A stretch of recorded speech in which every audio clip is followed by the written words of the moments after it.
I am the commander of the Ronald Reagan Strike Group. This is my flagship. I'm privileged to call the Reagan my home, although I have the magnificent, whom you've already met, Captain Terry Kraft, who is the commanding officer of the Ronald Reagan. The Reagan is the centerpiece of a group of about, today, roughly 6,500 people and 9 ships, which is formed up as a combat unit as we go on deployments overseas. To say that I am a blessed man is an understatement of the highest order. And I would tell you that I am blessed not just because of the tremendous leadership that we have, but also by the exceptional support that we enjoy from the Navy League, and specifically the Santa Barbara Navy League.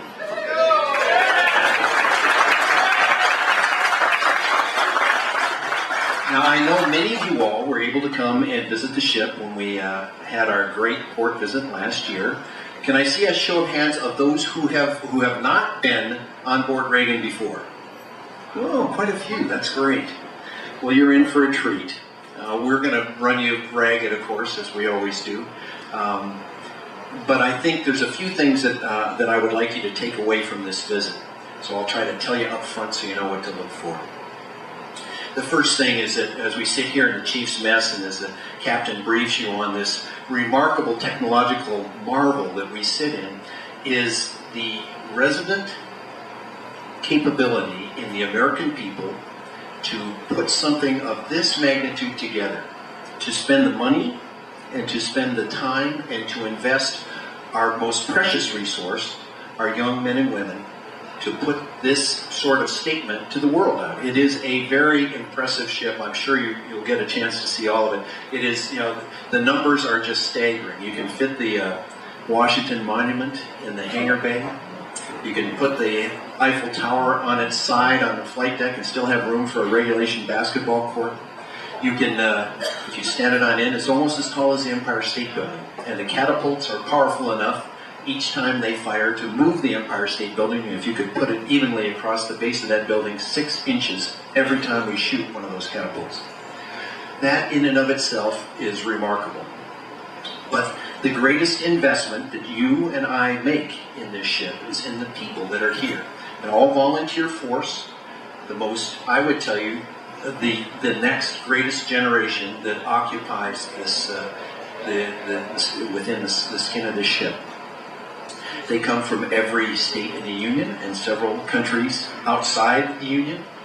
And we, you know, in the Navy, as we look at recruiting, we have studied the various generations, and you go from Gen X and kind of work your way forward.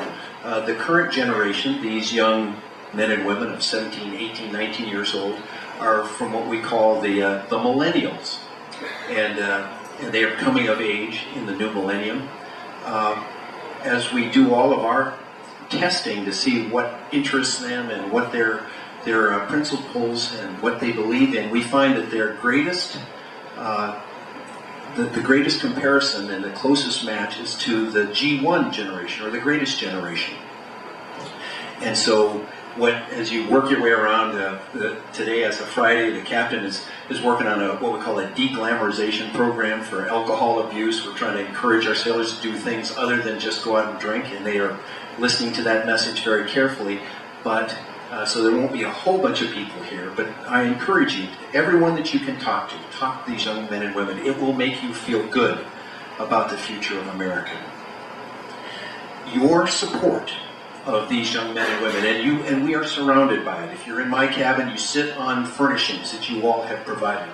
The flat screen panels here are the envy of the fleet. There is no ship in the Navy that has a closer affiliation with a particular unit of the Navy League than the Ronald Reagan and the Santa Barbara Navy League.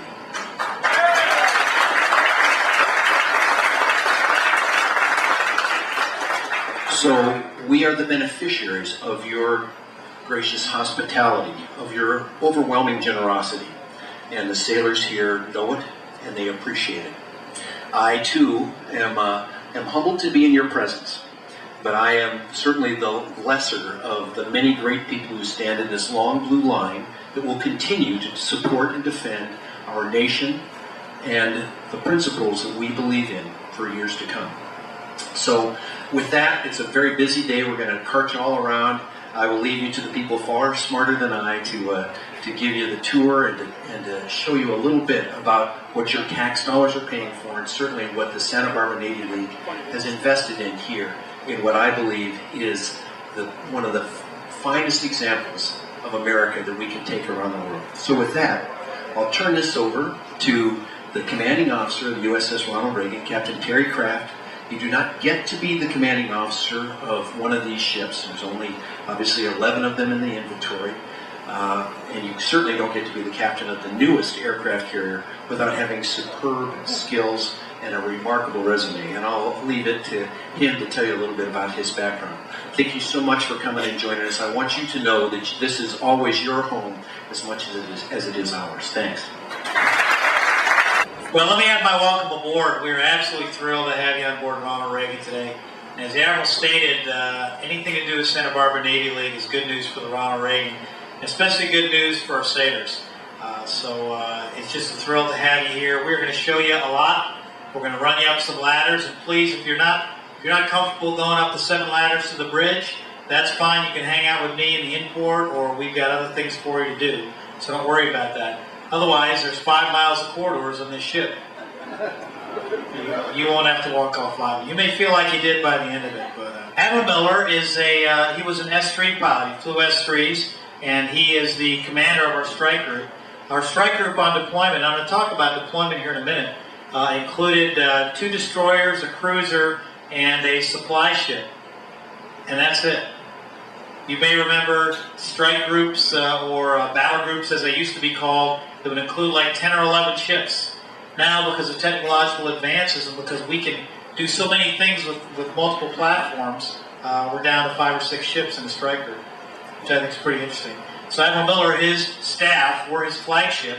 His staff has embarked on my ship, and happy to have him here. He's a great boss, and it's not too bad having him look over my shoulder. What I thought I'd talk about today is the transition between maybe the last time you came aboard Ronald Reagan, when we were a new ship, and we toured a lot of people around, and we demonstrated the newest ship, to turning this ship into an operational aircraft carrier. During the year 2005, we completed our workups and all our training, and you can look at either screen here, they're both the same. We completed our workups and all our training, and in January we deployed on our maiden deployment, on the first deployment of this ship. As you may remember, 60% of our sailors had never been on a deployment before. The longest they'd been underway in this ship was about 2.5 weeks. Okay, so I thought that was pretty neat. Here's our travel log. Here's how we ended up in the 5th Fleet Area of Responsibility, which is the Persian Gulf. We left the 4th of January. We take a couple days to get the air wing qualified, and then we cruised by Hawaii. Unfortunately, didn't get to pull in, which was hard. We did an undersea warfare exercise against submarines that patrol off of San Diego. They tried to sink us. They never did. We snuck out of there very nicely and made our way down to Brisbane, Australia. We were the first aircraft carrier to call in Brisbane and the first to go pierside in Brisbane, Australia, which was a fantastic treat for our sailors. Brisbane, as you may or may not know, is just south of the home of the crocodile hunter. He lives just north of there on the Gold Coast. I'll talk more about Brisbane later. We pulled out. We had our first encounter with a cyclone, which basically meant we had to take a little jog around it. We did that without a problem. And then we did some exercises with the Malaysian Air Force, where our Air Forces actually did some combat maneuvering with the Malaysians. Our second overseas port call ever was in Singapore, which is another great port, another place where they built a pier to support a Navy nuclear aircraft carrier. So once again, very nice for our sailors to pull in pierside, not have to ride. You may remember the Santa Barbara port call with the boating and everything else. It's nice to be pierside anytime you can. We then did an exercise with the Indians, and this is going to kind of be the theme of my talk. Is we do a lot of engagement with international navies as we transit all around. So we'd already operated with the Malaysians. Now we had a chance to operate with the Indians there on 17th February, just south of India. They have an aircraft carrier, which was an old British Hermes class, which they renamed, and we operated with them. And then finally we ended up in the Gulf. Here's a look at Brisbane. As always, we did a reception for for the locals. We did this up on the flight deck there, and the top right picture there was a pretty neat transit coming in through Moreton Bay by Moreton Island to squeeze ourselves into Brisbane. Here's a look at Singapore, a beautiful city. You can see a shot lower left. That's the fairly new aircraft carrier pier that they built at Changi Naval Base in Singapore. Once again, just a great place to make a port call. You're going to see a lot of pictures of this kind of stuff, and these are our community relations projects. It's not unusual for an aircraft carrier, we pull into different places, to send sailors out. We call them on Comrails. Okay, that could be anything from upkeep at an orphanage, visiting children at a children's hospital, fixing up a local zoo. We did all kinds of things. And typically for a port call, we need about 200 people to go out in the community and do these Comrail projects. That was run by our chaplain. We always had more volunteers than what we could actually take ashore and do these projects, which tells you a lot about Ronald Reagan sailors. And I'll give you the numbers in the end, but we did over 54 community relations projects throughout all our various port calls, and hundreds and hundreds and hundreds of sailors participated in these things. And if you ask them, hey, what was the neatest thing that you did? A lot of them are going to say just this kind of interaction right here, and that's one of our chaplains right there, Chaplain Vanderwerf. Distinguished visitors are part of life on a national asset like the Ronald Reagan. I'll take you through. That's actually the navigator from the Indian aircraft carrier sitting with me up on the bridge, and his carrier is in the background there, the Virat. We did the first ever basketball game between the U.S. and People's Liberation Army of China while we're in Hong Kong. We were the first ones to get to go inside their garrison. You may remember that garrison used to belong to the British before they turned it over to the Chinese. So we got to play a friendship game in basketball. We showed them how to play basketball. This is actually a French aircraft, a Superintendard, doing touch and goes on board our deck. So the Superintendard, the Raphael, and also the E2, which we fly, but the French also fly, all got to do touch and goes on our flight deck when we did a passing exercise with the French Navy. This is media. This is actually in Dubai. These are Middle Eastern media folks talking to us on the ship. Al Jazeera is also represented there. Another Comrail project. And here's something we did frequently, which was now we've done 4 different tours for senior officials from the People's Republic of China, mostly Navy, but also Army. You'll see an Army major there. Major Chang has been on board this ship twice now as an interpreter. So not only do they come out, now I'm getting to know them all. Arabian Gulf is the most important thing this ship has ever done. We spent 3.5 months operating we call it the Arabian Gulf, better known as the Persian Gulf, and we were basically flying 14 hours a day in support of our troops on the ground in Operation Iraqi Freedom. Now, every single type of aircraft in the area was engaged over the beach in Iraq, whether it was our F-18 Charlies, our new F-18E Super Hornets, our E-2 were doing command and control. Our helicopters, 2 of them were actually based in Basra in Iraq, flying people, getting special forces and all kinds of people all over the place. And our prowlers were also based in Al-Assad, providing services once again. It's all about support to the troops. I got to fly a couple missions, and I can tell you I was very moved by what's going on over there. These are young folks down on the ground controlling these aircraft, and they're very much in the middle of everything. And when it was time to leave, I didn't want to go. I wanted to stay and continue to support that effort. But another carrier showed up, and the Enterprise took over, tried to take over what we were doing. We go offline every now and then. As I said, we were there for 3.5 months. We pulled into Jebel Ali, which is next to Dubai, 3 times, which are excellent port calls for us. Once again, pierside with excellent security in Dubai. If you've ever been there, it's a fantastic city that is growing by leaps and bounds. I think, 20% of the cranes in the world, the big cranes that you see overhanging the cities, are in Dubai, doing construction in Dubai. It's amazing. If you look in the lower right here we are with an Australian ship, the HMAS Ballarat. Now we go alongside to get fuel for our jets and weapons, but he's actually taking fuel from us on our after station. That's another capability we provide. Here's some shots here. This is with the French there. That's the French aircraft carrier, de Gaulle. There's the Superintendard doing touch and goes on the flight deck, Raphael, and here we are again. the main thing when you do these exercises is to get the photo. If you don't get the photo, it never happens. So that's a big deal. Support to the battle force. Not only do we fix stuff on our ship, we fix stuff on all the other ships. So we do a lot of work on other ships with different commands and different ships to keep them going. A lot of people ask me about logistics, so I thought I'd throw a logistics slide in there. These are the cons of the carrier onboard delivery aircraft. And while we're in the Gulf, for example, they're going to fly to us several times a day for both logistics and getting distinguished visitors out. These MH-53s are the big helos, and they bring a lot of stuff out to us.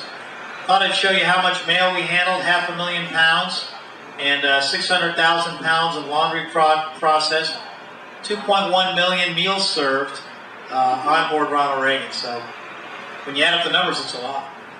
And here's a shot in the lower left. This is us actually doing one of our underway replenishments from the oiler, and you can see there's a surface combatant on the other side of it. Something loves me to talk about Vendor in the Box. Our claim to fame is we have the biggest soda machine in the world on board Ronald Reagan. Okay, this soda, it doesn't look like much from the front. There I am cutting the ribbon there, but what's behind it is a room. Probably if you make a barrier here, a room that's almost that big, just full of a soda feeding machine that goes all the way out. It increased our soda sales. That could be good or bad, I don't know, by 40%. All the money from sodas comes back to the crew for morale, welfare, and recreation. So about $30,000 a month for the crew, including the air wing, come back to their rec funds from Vendor in the Box. Talk about a couple other things here. I talk about Navy cash. We use ATM cards here on board, but the souvenirs will be set up in the hangar bay. We'll gladly accept your cash, not a problem. The paper check conversion program, when we get checks now, we just scan them in. And that's how we send them back, and that saves us a lot of time and money. MDR Air Liberty support, over 7,000 tours and all our various port calls were partially funded by MWR to make them a good deal for sailors. The key to our success, and we had 0 Liberty incidents in any of the ports we were in, and that tells you a lot about this crew. That's never been done to my knowledge on an aircraft carrier before. A lot of it was our MWR tour program. We get them out and about. We get them out in the country. We get them riding on mountain bikes, and whatever the case may be, we throw them out there, and they have a great time. Take care of our own. Of all the slides I showed you, I'm very proud of this slide. Well, first off, we brought everybody back safely that we deployed with, and that is not an easy task when you have 5,300 people on board to get them all back, and I'm very proud of that. It was my goal. I thought about it every day. We do a program called United Through Reading, where we actually make discs and send them home. So a sailor, we have a bunch of children's books on board. A sailor can read a book to his kids. We record it, put it on disc, send it home to his family. When we're in the Gulf, that was free. We did over 1,600 United Through Reading discs that parents sent back to their family. My favorite picture, a mom sent a picture back of her 4-year-old actually kissing the television.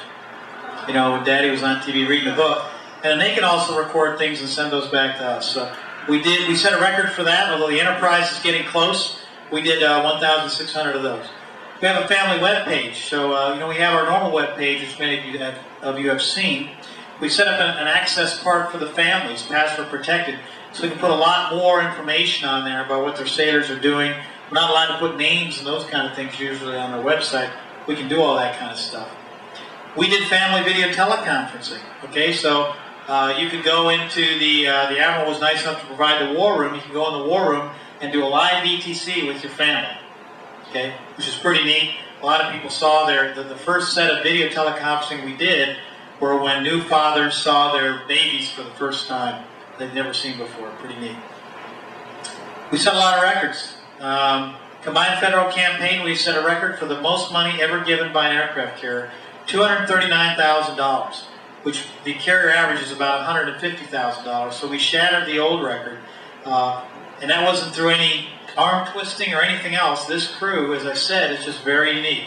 And I was very proud to set that record. Now, 2 months later, you do the drive for Navy Marine Corps Relief, which, as many of you know, is an organization that helps take care of Navy and Marines. Once again, we set another record for that, over $100,000 between our ship and our air wing, for Navy Marine Corps Relief. NCPACE stands for Navy College Program Afloat for college education.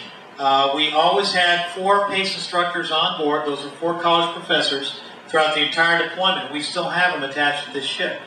They taught over 2,600 different courses to our sailors so they can earn associates or work their way towards bachelor's degrees on board this ship. That also was a record for most college courses ever taught on an aircraft carrier, as far as I know, from what they tell me. And then the chaplain started a program called About Face. Many of us in the Navy started out, might have been kind of rocky at the beginning. Sometimes sailors have troubles. About Face program was started to line them up with a mentor, a senior enlisted, a guy or a gal who had been in trouble when they were young. And we linked them up with these sailors through the About Face program. We have had great success changing people and getting them to do better in the Navy. We steamed over 57,000 nautical miles on our first deployment. Did not have an accident related to the ship. No Liberty incidents, as I said. All our different community relations projects, that was actually 56 Comrail projects when you add them all together. Tax assistance was a big deal to me to get money back in sailors' pockets. And 95% of our sailors are due a refund. But a lot of them don't get around when we're on a cruise to doing their income tax. We had a system of volunteers on board that filed over 2,000 returns and got them over $2.5 million back in their pocket. So I was very happy about it. A couple of our DVDs you see in the upper right there is Gary Sinise. You may have seen him on CSI shows. He's a big supporter of the military. On lower right is maybe a lesser known guy. He's a country artist named Chris Gray. He came out with his band, Chris Gray and the Gray Wolves, former Navy sailor. So the crew really took to this guy, and he was part of he did a USO concert on board. Medical wanted me to throw this one in, 50,000 patients seen, 110 major surgeries. We have a surgeon attached to the ship all the time, as well as a physical therapist and a psychologist and all that great stuff.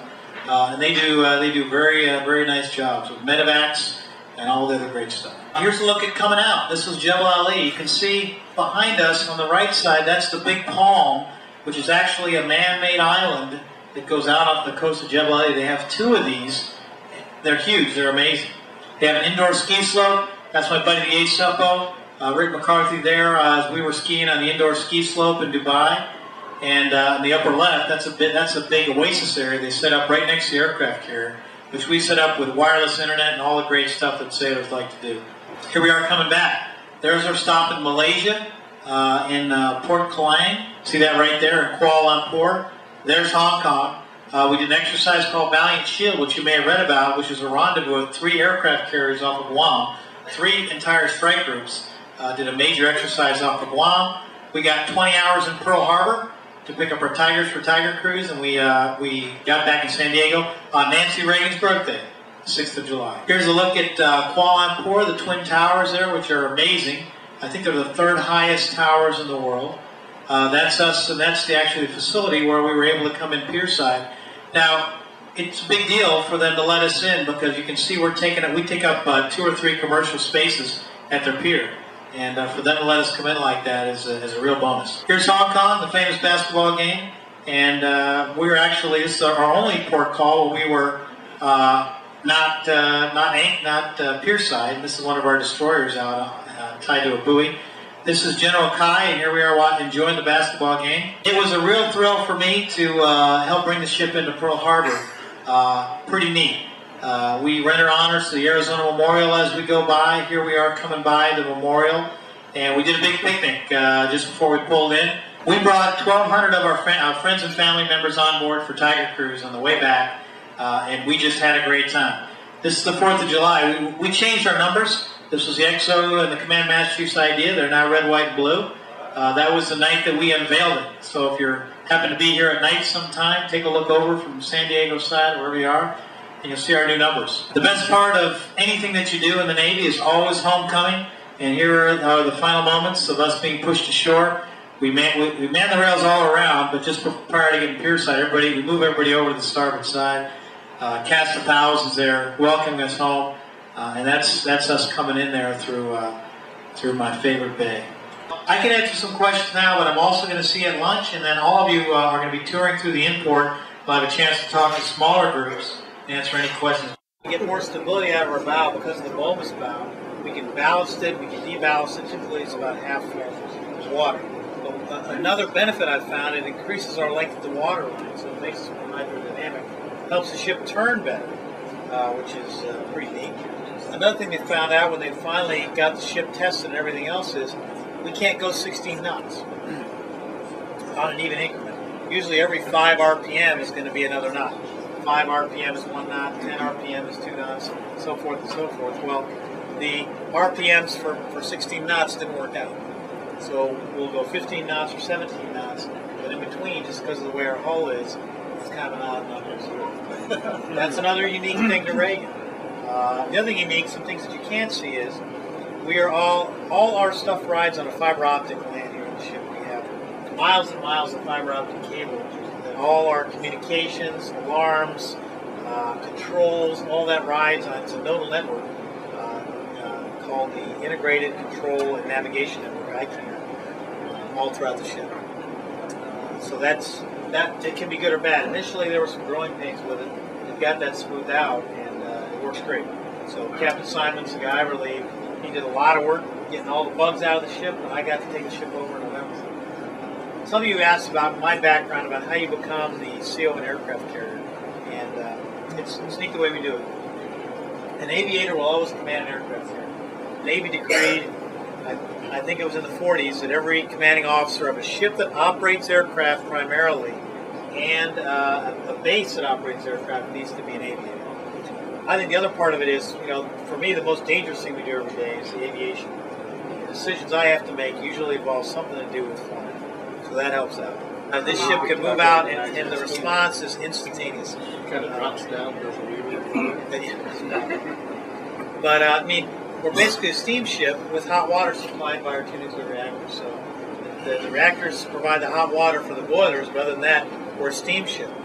The reactors provide the hot water for the steam for the catapults. We have steam catapults, 4 steam catapults, and they provide all the steam to run the turbines to make all the electricity and all that other kind of stuff. It's a very redundant system, very safe.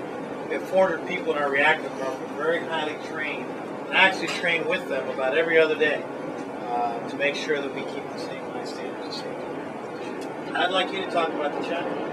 Oh. We set up some place settings here. Well, gosh, this China has an incredible history. It was actually the China that the Santa Barbara Navy League donated to the ship after researching, if you will, the best China that would be worthy of this great ship and crew. And the original White House pattern is a red pattern that they use at the White House. But this China was actually, I came across it in LA in a showroom that was framed up on a wall, and I went to the showroom person and said, "Where did this China come from?" And it said Ronald Reagan. And they said that's the China that was at Camp David when Ronald Reagan and Mrs. Reagan were at Camp David. So we had a choice between the red pattern that was used in the White House or this pattern that was used at Camp David. And so I went to the chairman of the board of the company that owns Fitz and Floyd that made the China, and he made a $50,000 or $100,000 contribution towards the China and gave us the China. Only made 750 place settings, but so it was a gift from the Santa Barbara Navy League for the carrier. So it's special.